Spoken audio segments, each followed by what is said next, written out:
Atari on. Atari on. On. Atari on. So you saw the trailer, right?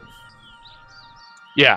Do you know how it started out? How this product, how it was originally conceived? Because they've been talking about it for years. It was just like a emulator thing. Yeah. Until now, we've known it as the Atari box, but now it has a new name. This is the Atari VCS. That stands for Video Computer System, a name that calls back to the original name for the Atari 2600. It was a pure 100% emulator, from what I understand. And then sort of a NES Mini, sort of inspired. Yeah, except unlike Nintendo, where like everything's proprietary and their games don't even go down in price after 50 years or whatever. Unlike Nintendo, all these games that they're gonna have are available like everywhere, legally or otherwise. You can get there's like a Volt the same name, a Volt collection on Steam that's like $10, I think. But anyway, so they changed the name to Atari VCS, right? And they say it's going to run other Linux games because it runs on Linux, like a form of Ubuntu, I think. It's going to run on other Linux games, basically any Linux games. Insert giant fucking asterisk here. It's like a Steam machine. Yeah, but they say they want to have a wider audience than the Steam machine did and appeal more to the mainstream. Hence the streaming and social media integration. Yeah. And it's going to have voice commands because, you know, that's a thing. Voice commands are so trendy. Huh. Yeah, we're making a mainstream console. It's got to have voice commands, right? It's... Oh, man. How old's the Xbox One and PS4? Oh, man. I don't even... The whole voice activation thing was around since the first Kinect. Yeah, and it died with the Kinect. Xbox on. Xbox on. Doesn't actually do anything. Like nobody. Why would they want to continue trends set by the Kinect of all things? Because they feel like they need to do it, and that's modern. Like are all these companies still running on like a survey done like a real? Yeah, it's all the same fucking survey taken in 2005. It's like, oh, we need to use this. All right. It's on the chart, so they want a wider audience than Steambox did, right? Despite the whole thing being this niche, like nostalgia gimmick thing.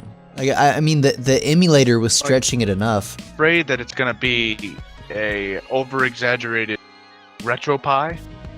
You know those Raspberry Pi computers? Yeah, I know what you're talking about. It's just a. Oh no, it's not. Here's the. Pi. You haven't seen the specs, have you?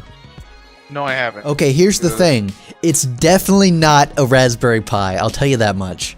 I'll get to that in a second. So the trailer is just gibberish, right? Like, remember Atari? The 2600 was just this meteor from another planet. It crashed here and kicked off the evolution of all gaming life as we know it. I remember when the Atari came out, and it was there, and it came out, and I played it, and it was there, and it was the Atari, and it came out, and it was there. I remember. It was like we were transported into the future. Something magical happening on the TV for the first time. It changed the game, and it was magical, you know. It wasn't that magic. Yeah. Then why are you buying the Atari 2600? You see this cute little girl over here? Yes. She's relentless. The only, like, possible hint of faith in the actual product itself is when this one guy talks about the design, right? Yeah. He's like, the original Atari had ridges, so we literally made the whole thing ridges. And he was like, he really, God damn it, he's really happy about his ridges, and I'm proud of him for it. It looks like it could like fall apart if you dropped it, like the whole thing would just shatter. That's immediately what I thought when I saw it disassembled. Yeah. Man, of all the things, they don't ever try to like this whole video, there's no aesthetic of like the 70s. Like in the beginning, there's like a CRT television, but they don't really use it at all in the final design of the UI and stuff. Oh yeah, you know what? I didn't even think about that, about the UI. You know what else? What? He talked the design guy. He talked about, he referenced like the switches and shit. You know, the hard switches. And I'm thinking, you know what?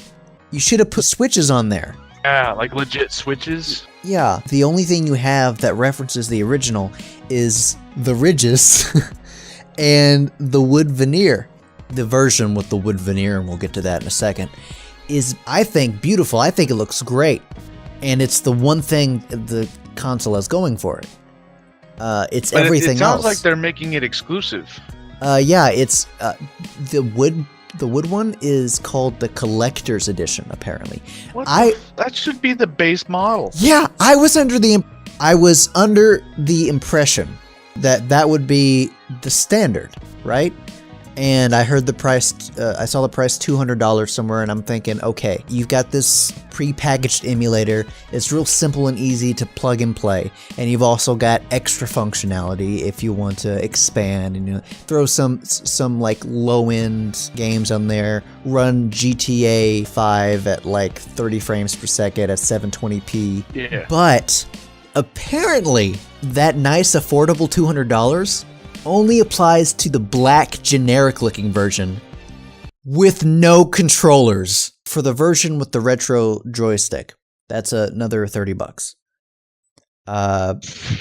Then, but it's Bluetooth and it's got LED lights around it. So when you move it, you move the little stick around, and there's little lights around it that light up in the direction you're pointing. So if you forget where you're pointing the stick, the lights will tell you. Oh my god. It's really helpful. Welcome to the future. They're completely marketing this wrong.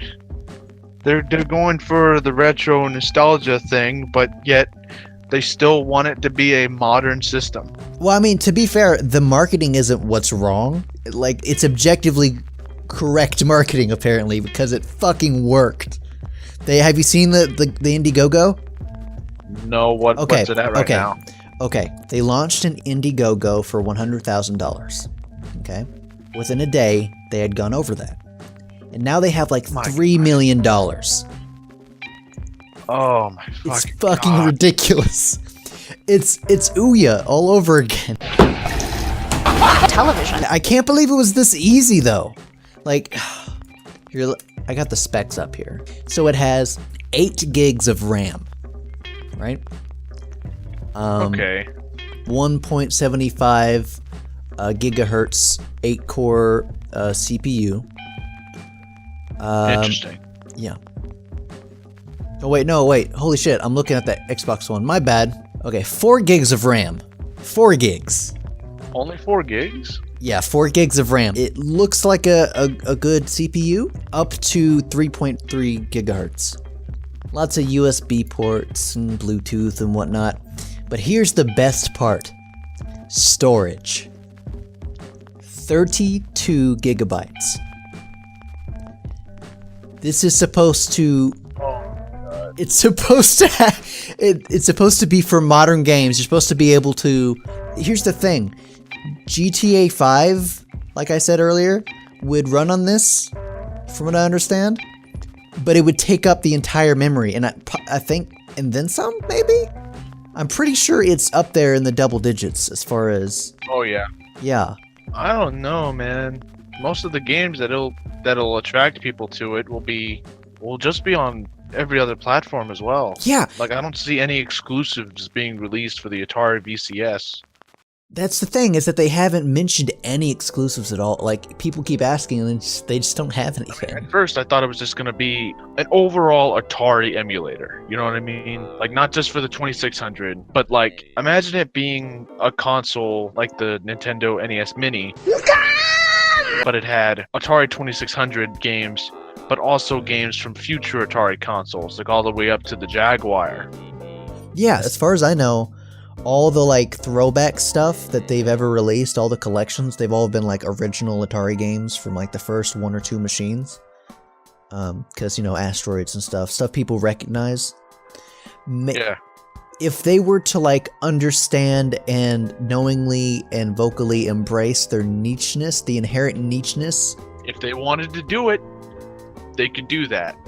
but they won't. But they won't because it's hard. Yes, exactly. So fucking retro.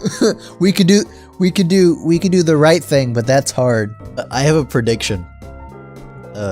Voice commands will be broken.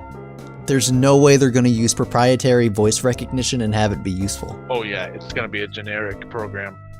Yeah, it's going to be shit. Yeah, on top of being totally unnecessary and totally unused, even if it was good. Even if it was perfect. Even if it crawled out of the box and blew you, people still wouldn't fucking use it.